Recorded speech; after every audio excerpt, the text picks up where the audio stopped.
Well, hello and welcome to another Thursday night live. I am so excited to be here. And I'm ready to get into this conversation tonight. So I hope you're ready to get in this conversation tonight. But before we talk about what we're going to be talking about tonight, first thing I want to make sure you do is like and make sure you share this live with someone else that may need it, your partner that may need it. Come on, somebody, a good friend that's been calling you who needs it.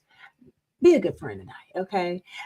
This helps us to continue to get our message out and be able to help as many couples as we can truly begin to take their marriage from surviving to thriving. So I'm excited about tonight's live and the conversation. And so I want to start it off like this. So um have you ever felt like you and your spouse are just roommates? I want you to think about that. All my married folk that's catching alive, my engaged people that's catching alive right now. Have you ever felt like you and your spouse were just roommates? And what does that feel like? Well, here goes. If you thinking like, have we? You only talk about surface level things, the safe stuff, kids, work, your mama, the church, anything that's not going to really cause conflict.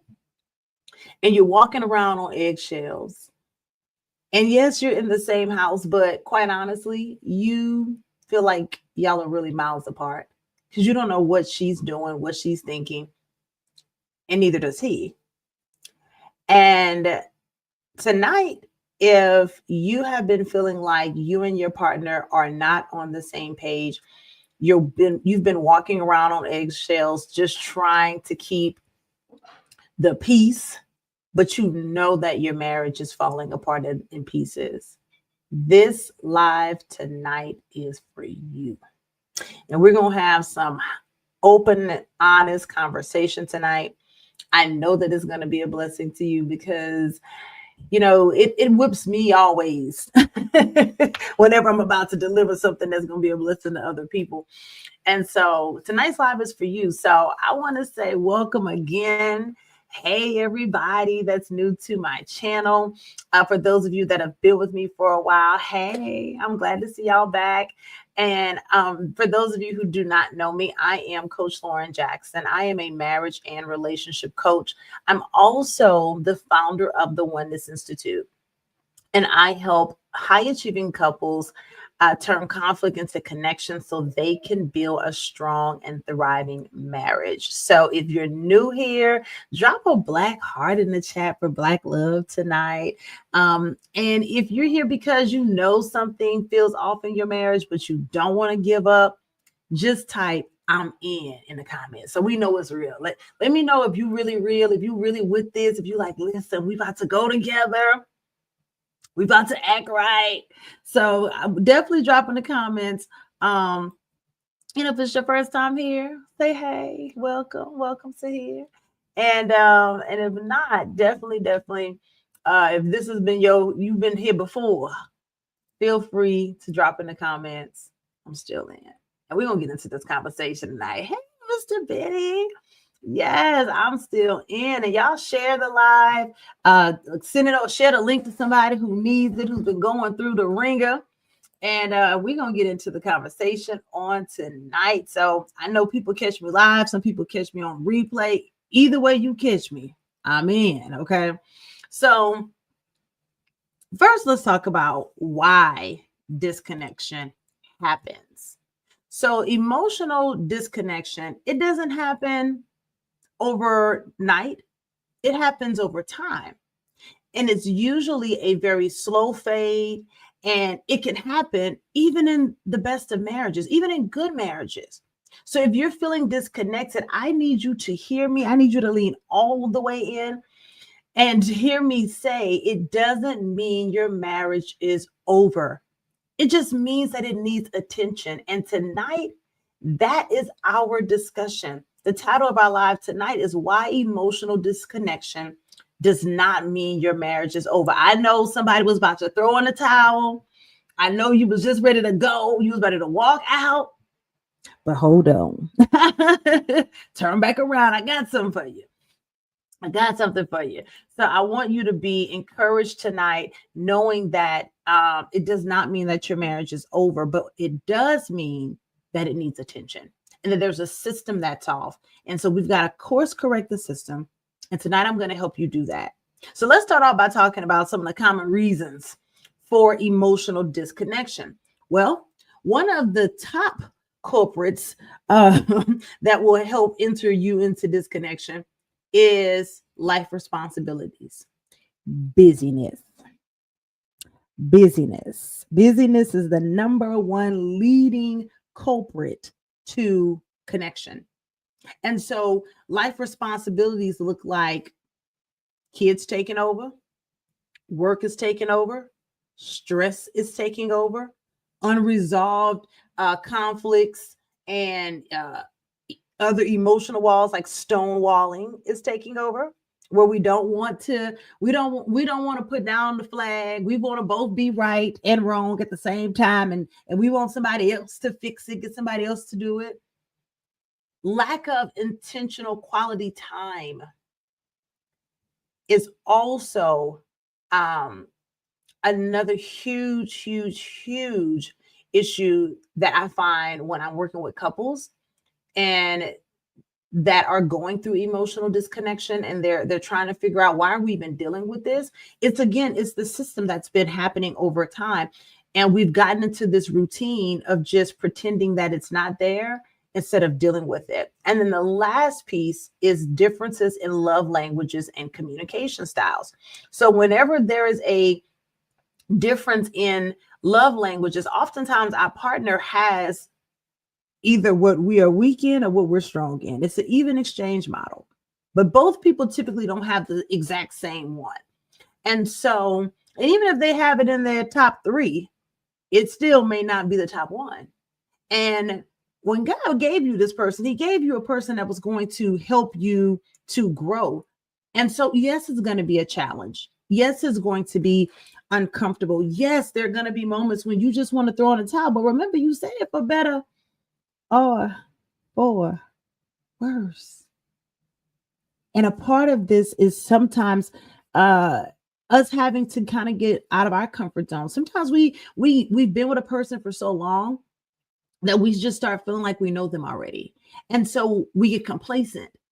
And then when the old thing don't work, then we'll be like, what's going on? Why are you acting brand new? It's not that they're acting brand new. It's that they've grown or they're changing, and you're still trying to manage and love the old, outdated version of them. And so now it's not happening. So let me give you a quick story of what this can look like. Okay.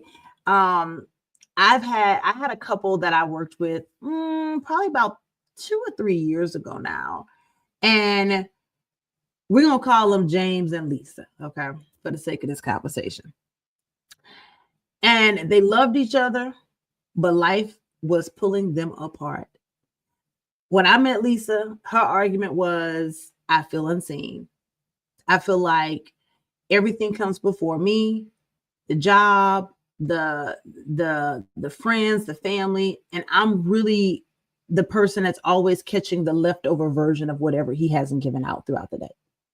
And then James was like, well, I feel like I'm unappreciated. I'm doing all of these things. I'm taking care of the bills. I'm trying to take care of the manly duties, right? And I'm doing all the things, but all I'm getting is your lip. It ain't the good part either. It's the rah-rah, okay? It's the constant complaining. It's the constant call out about the one thing I'm not doing and not the celebration of the things I am doing. And they both thought, maybe we're just not meant to be together anymore. They were ready to throw in the towel. They were like, baby, listen, I'm gone. I'm tired. I don't want to do this. It shouldn't be this hard. And it shouldn't be. It can be very simple. But what makes it hard is the reason we rather make it hard is because a lot of times we don't want to lay down our pride and our ego and really take an assessment of like, okay, what am I bringing to this conversation? What am I bringing to the fire? What am I bringing to the fight? Am I bringing peace and understanding and gentleness and kindness? Am I bringing the 9 fruits of the spirit, or am I bringing a 9mm? Because everybody don't be bringing it. Okay, everybody doesn't bring the 9 fruits of the spirit. Some people bring a gun to the fight. Okay, and so here's the thing: instead of walking away, I challenge them to rebuild, because it takes courage to rebuild. The reason it takes courage to rebuild is because it takes courage to disarm, especially if you feel like you're justified. If you feel like I'm justified in my approach, I am allowed to be upset, because you know what you did upset me, and I'm not changing, and it is your fault. And sometimes we want to be so right about the person that we can't be right with them. And so one of the things that changed everything for them, that was this exercise I'm going to share with you tonight. So this exercise, it's called, you're gonna want to write this one down. I call it the love bank technique. And it's a very simple exercise to do with your partner. And with the love bank technique, I want you to imagine your relationship as a bank account. Okay. I want you to think about it like you think about that debit card, child. And every positive interaction, kind words, affection, appreciation, that makes deposits. But every argument, neglect, or criticism, that's a withdrawal. And when the account runs low, that's when emotional disconnection happens. Now, I like to call it the emotional overdraft. You know, when you didn't overdraw your checking account because you was looking at the balance and you thought you had more than what you had because some things didn't come through yet, and now your account is overdrawn, and the bank has an option at that point to either cover it with the protection you told them to cover it with, or give you a fee, or just return your check altogether. So when we think about our partner and what are we doing day in and day out, how often are you making the deposits? And then how often are you taking out unnecessary withdrawals? So here we go. This is how you do it. Each day, I want you to make one deposit into your partner's love bank. This could be a genuine compliment. This could be a thoughtful act of kindness. This could be a moment of physical affection, like a hug. Those of you that know me know I love a good melting hug. This could be holding hands. This could be a just because check-in text, like, hey, babe, I was just thinking about you. And that was it. You don't have to turn into this whole thing. It could literally be, and now we got voice notes. So it can literally be a voice note where she can hear or he can hear the tone, because people can't hear tones in your text. They perceive tones, and they're going to perceive it based on however they're feeling about you at the moment. And so being able to give this one deposit a day, small deposits always equal a larger balance, but no deposits equals no balance, which means you ain't got no money because you didn't put anything in. And if you feeling this, if this is helping you tonight, just right off the top, you gonna be in with your love bank. Drop some fire in there. Let me know. Listen, I'm gonna deposit something in the love bank. I promise, because this is very important. And this is one of the things I tell business owners all the time and leaders. If you can't measure it, you can't manage it. So think about that. Today, did you deposit into your love bank today? Did you tell your partner something kind, loving, physical touch? What did you do today that your partner knows we're still connected? I'm still in. Because that matters. And let me tell you what matters even the more. Step number 2. I want you to avoid unnecessary withdrawals. So let me define what unnecessary withdrawals are. Criticism, where you always tell them what they're not doing right. You're constantly critiquing them, and not for the better, not for the better. It sounds like the complaining. Criticism and complaining are best friends, and they hang out every day. Stonewalling, where you decide to shut down and say, I'm not going to let you in. That is an unnecessary withdrawal. Ignoring their needs. When your partner says, I'm needing this from you, that is an unnecessary withdrawal when you ignore the need. And the reason these are unnecessary withdrawals is it's tied to the way you spend money unnecessarily. When you feel like you need a pick me up to make you feel better, so you go buy stuff, or you go to happy hour and have drinks, and you weren't even happy at the hour you went, and you're just trying to do things. You're entertaining relationships or people, or listening to things that don't really fuel and feed the version of you that you said you were trying to become. These are all unnecessary withdrawals that we oftentimes do in relationships when we're trying to get back at our partner because we mad. But here goes the issue. Nothing heals a wound like exposure. So if you are wounded by your partner or wounded by their words, right, then you've got to be open to having the difficult conversations. You gotta be. It's the only way. And those of you that are faith-based, this channel is a faith-based channel, is the Oneness Institute. The word says you overcome by the word of your testimony. So how are you gonna overcome? How are you gonna overcome if you never gave a word? How are you going to go and make peace with your partner if you don't speak to them? And for those of us who are faith-based, you know that one of the rules of the land, if we follow the good book, is that when you have aught with your partner or with anyone, you should go to them to gain understanding, not to weaponize, not because, again, you're a team. So you don't win if they're losing, because you're not competing against them. You're competing against the enemy. And for those of you that are going to catch this live tonight, tomorrow, next week, I don't know who this is for, because this is not in my notes tonight, but I really want you to know, especially for my married couples, the enemy is after your marriage. And you got to be smart enough to pay attention the way he pays attention to you, because he watches you. He knows what's going to tick you off. He knows what trigger's going to get you trigger happy. He knows. And so what he will do is put you in environments and situations and moments with your partner so you can have all these triggers going off. And now you're fighting over nothing. You're tripping over love. And you're really fussing about stuff that, quite honestly, ain't that big of a deal if we just talk about it. A lot of the crime and the divorce rates and all the negative withdrawals that we see happen in our marriages and even in our homes and our families and our friendships, it's all because we weren't mature enough to have a conversation. And having the conversation does not include demonizing, condemning, criticizing, and demeaning your partner.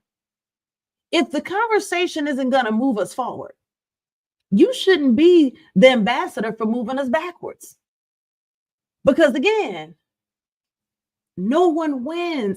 You're not competing against your partner. You're competing against the enemy. He doesn't want to see your marriage surviving, especially Black couples, which is one of the reasons why I specifically primarily target Black couples, because the enemy knows that if you are divided, everything in your life is. Your health is divided. Your money is divided. Your wealth is divided. And when you look at us as a culture, I'm going to speak to the Black families tonight. When you look at us as a culture, we're behind. And we're behind because we have not mastered the art of partnership and living as one. We're so busy worried about losing our identity that we're not worried about losing the purpose.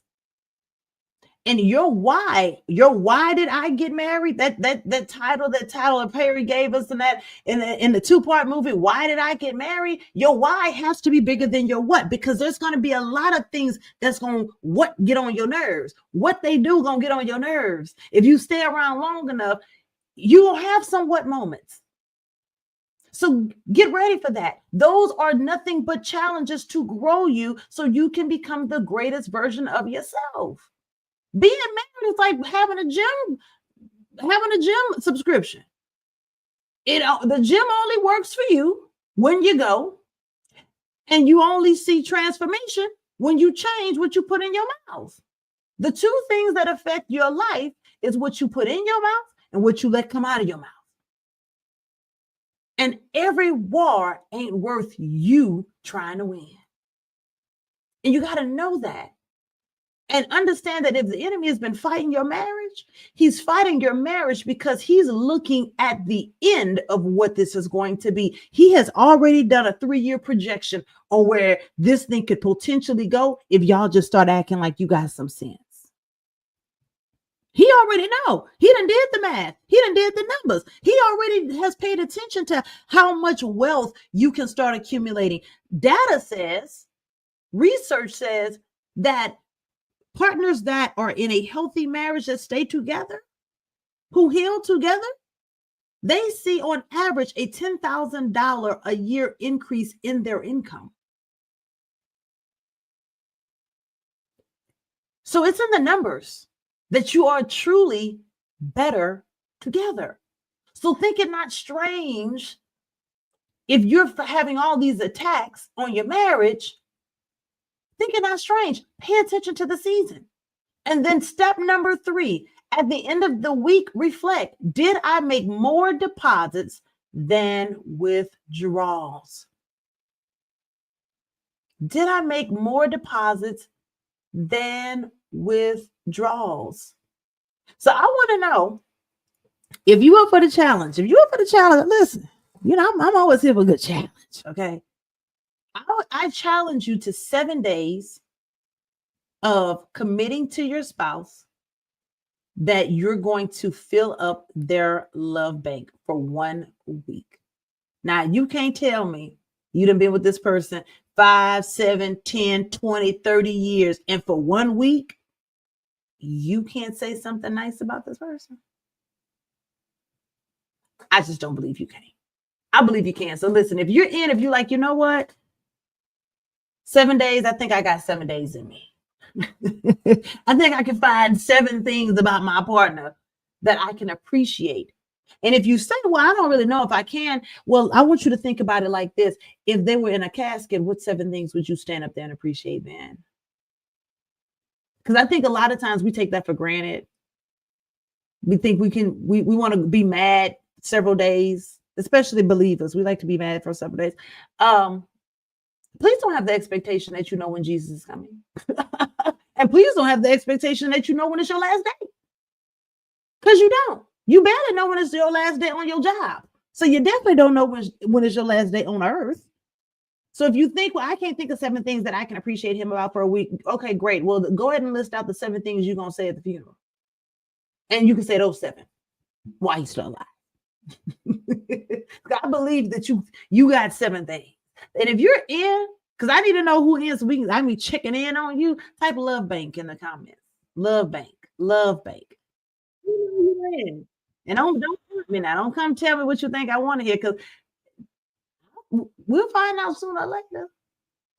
Because we're going to be able to check your bank statement and see, how did you pan out? How did you pan out? What did you do? And remember, those withdrawals that you take out, those withdrawals are very expensive. So be mindful of what you're taking out. Because again, you don't want to be overdrawn because you haven't been accounting for the deposits. So deposit more than you take. And I promise you, God will do compounding. He'll compound that interest. You put it in that savings account, put it in a high yield savings account. They paying about 4.5% right now in 2025, February. Somebody may catch this live in 2027 and say he ain't paying that now. In 2025, they were. Okay. February 13th, 2025, they were. So add your money, put your deposit in the savings account, let God multiply it, and allow you and your partner to enjoy the fruits of your discipline. Because again, emotional disconnection does not mean that your marriage is over. It doesn't mean you need to go find something else. It doesn't mean that. What it means is that it needs attention. There is a system that is off. There's a system that's off. There's somewhere we got off in our commitment, whether it's date night, whether it's doing the 8-second kiss to reset your nervous system for the day, whether it's a 20-second hug to help reconnect with your partner and invite open communication, whether it's a gentle tone, whatever you're not doing. Again, being married is like being in the gym, baby. It never gets easier. You just get better at it. And God will bless what you show up and do. He's not going to bless the work that you're halfway doing. 1 week you listening and you doing the right thing when you getting a treat, and then the 2 days go by, you ain't get enough treats, and now you ain't doing. He's not going to bless. He needs you to be serious first. You get serious, show him what you're going to do, and then he's going to do the rest. He's going to multiply your thing, and you don't have to do the work. When you put money in your savings account, you ain't got to make 4%. It's going to automatically do it. But it can never pay you a dividend of 4% on your money if you don't deposit, because 0 times 4% is still 0. It's still 0. And if we look at our good things, our gratitudes, then that can change our attitudes. And I'm not telling you to avoid tough conversations. No, I'm telling you lean in. I'm telling you have them, and stop having your partner solve for problems that you don't want them to solve for. That's a very bad blind spot. We will take a isolated incident and use it as a way to try to talk about the thing we've been wanting to talk about for the last 5 years. Why they don't like your mama? Well, she didn't like your mama for the last 5 years. You have said nothing. She don't ever go over there for Thanksgiving, for the holiday. You never said anything. But now the one time her turkey dried, now you're bad at it, now you want to bring it up. No, you should have been brought it up. And the truth is, you don't care about the turkey that's drying and why y'all at the house eating it. You care about why is it that when we have to go around my family, you don't feel emotionally safe, or you'd have no desire to go. If you ask the right questions, you'll get the right answers. You don't get the right answers from your partner treating them like they're on the witness stand, like you trying to send them to prison. People don't respond well to that. You don't respond well to that. And so if you don't, then why do you expect your partner to? They're not on a witness stand. And if you're trying to send them to jail, you need to send them to jail for loving you so well. You need to send them to jail for trying to love you through your crazy, because we all come here with something. None of us are perfect. And if we just focus on the one thing tonight that I gave you, your love bank, 7 days. I see the McKenzies, they say we in. Yes, 7 days. You can't tell me that you can't find something about your partner. One thing a day. You can't find 7 things. What you mad them for? So definitely tap into that, man, and understand that the issues that the problems that you're avoiding, if you were just honest about them, about the truth, about what's really coming up for you when you feel certain things, it would give your partner the space to validate your feelings. It would give your partner the space to understand. It would give your partner the space to sit on the side of you, come and sit next to you. You know how y'all used to do when y'all was courting early and you wanted to be up under that woman so bad, baby. You wouldn't even want to sit across from her. You wanted to sit on the side of her. Y'all in the booth together on one side. You remember that? Don't play them games. You couldn't get enough of her. You wanted to be in her skin with her. There's something powerful about walking alongside the person. That's why when God, these ain't even in my notes tonight. I know this for somebody. That's why when God created Eve, he didn't create Eve from anywhere else but the side of Adam. Why? Because she was a part of the rib. And what does the rib do? The rib cage protects the heart.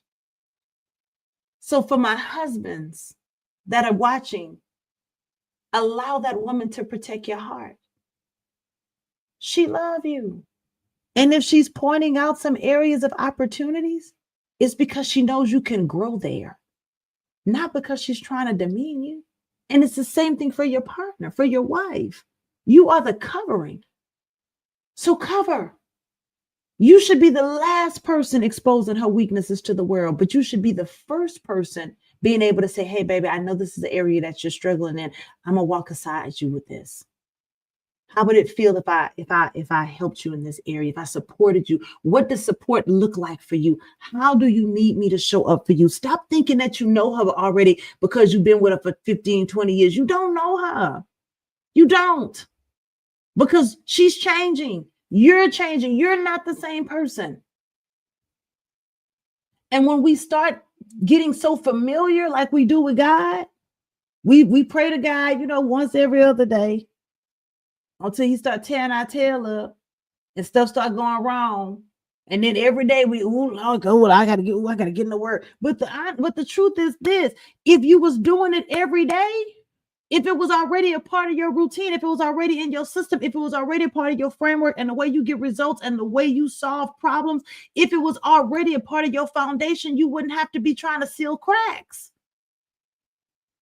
I know I stepped on somebody's toes tonight, but the issue is you're sealing cracks because you haven't been building the foundation consistently. And inconsistency is expensive. Inconsistency is expensive. It's no different from the gym. Yeah, you was going 2 years in a row and every day using it 5 days a week. But then you fell off. You hadn't been in the gym in 2 months. You go back, your body gonna tell you something different. You're not gonna be able to lift the way you was lifting. You're not gonna be able to run like you were running. You're gonna have to build back up again. And that's what happens every time you stop doing the things God told you to not to stop doing, and you start doing the things he told you don't even try. Now you gotta start over. Now you mad. Now we gotta start all over again. Yeah. Because what was it to her? Well, I mean, like, why weren't you hugging her for 20 seconds every day when she got home to let her know that you wanted her here? You were glad she was home, and you needed her nerves. You needed the connection to help reset your connection. Why?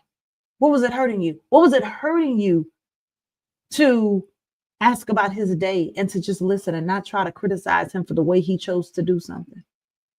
What was it really hurting you? It wasn't. But we get complacent. No different than with our relationships with God. And then we start taking him for granted. It's the same thing with that man. Same thing with that woman. You start taking her for granted. You don't take out on date nights. I don't know who that's for. You don't take out on date nights consistently. And then you mad when she still want to go outside. Well, why you want to go outside? Well, who want to stay inside with you, grumpy old man, all day? All day. And newsflash for my men, a woman don't want to come home and have sex with a man that she doesn't feel emotionally safe with, especially if she's a strong Black woman. She definitely doesn't. Number one desire is to submit to a man she trusts. And if she does not trust you emotionally, physically, she won't either. And one of the 4 intimacies that creates oneness is spiritual intimacy, emotional intimacy, and intellectual. If one of the 3 is lacking, physical intimacy will not be present. So if you're finding that you guys are not connecting, what I call worship, because the Lord says it's worship, and it's when it's in the grounds of the covenant, in the grounds of a marriage, it is considered worship. But it ain't worship if you just here so you don't get fired. It ain't connecting. So if you're like, well, we don't even connect in the back, because marriage was not designed to be some free all, not like how society has made it. That's not how it was designed for marriage. It was designed to help reconnect you in all aspects, including your bodily fluids, including your spirit. It was designed for connection. Because the thing about it, oh, this is gonna bless somebody. The thing about when the two of you come together, nothing else can. Nothing else can. And anything that attempts to, it still isn't into me see. There's only two holes. They still ain't into me see. There's a reason for that. There's a reason for that. So if you are finding yourself, and our bodies are genetic, we'll talk about that in the weeks to come. Our bodies are genetically set up. We release hormones. So sometimes the issue is we ain't worshiped enough. And that's why that's why we so frustrated. We're like, why is she frustrated? We ain't worshiped enough. Once a month is not enough. I'm sorry. And for those of you that are catching this live, I want you to know that the worship that going in that bedroom, it start with praise in the living room, meaning what you doing throughout the day. She ain't a faucet. He ain't, no battery. He's not just on when you on, because men have feelings too. I'm always hold space for my man. Men have feelings too. So be respectful of your partner. Be attentive to your partner. God gave you that person for you so you could understand how to serve, because he knew you knew how to be selfish. We were made that way, right? Born in sin, shaped in iniquity. He knew we knew how to be selfish. That's how Adam and Eve got played out of the garden. So he knew he needed to train you on how to be that. But he does have to train you how to serve, because it's not natural for you to love those that despitefully use you. It's not natural for you to want to forgive and forget. It's not natural, which means it's going to take work. But it's not impossible. And so I do believe that you can be the love that you said you wanted. I do believe that emotional disconnection does not mean that your marriage is over, but it does mean that your marriage needs attention. And what kind of attention are you going to give it tonight? That is my question for you. So I've helped you. If it did, share it with a friend who might need encouragement in their marriage. And if you want to go deeper into topics like this, let me know in the comments, like what your thoughts were. Did this hit home? Did this help you? And last but not least, hit the like button. Make sure you subscribe if you have not already. And know that I will see you in our next live, in our next week, Thursday Night Live. Make sure you subscribe to our newsletter if you're not already. I send out helpful tips, tools, and strategies every single week, every Wednesday, to help move you forward. I want you to have healing conversations that help moves your relationship forward, because this legacy you're building is bigger than you. And that's why the enemy's after you, because he knows that he can't stop you, but he can influence you to give up. And I'm rooting for you. I want to see you win on purpose.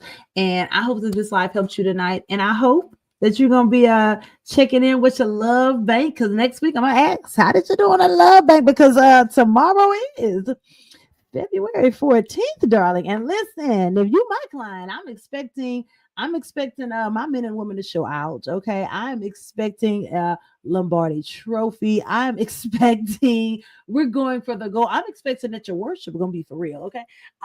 So I hope that you have a phenomenal evening. I pray that you have a phenomenal Valentine's Day, and I'll see you next Thursday right here on our Thursday Night Live. Have a good night on purpose. Peace.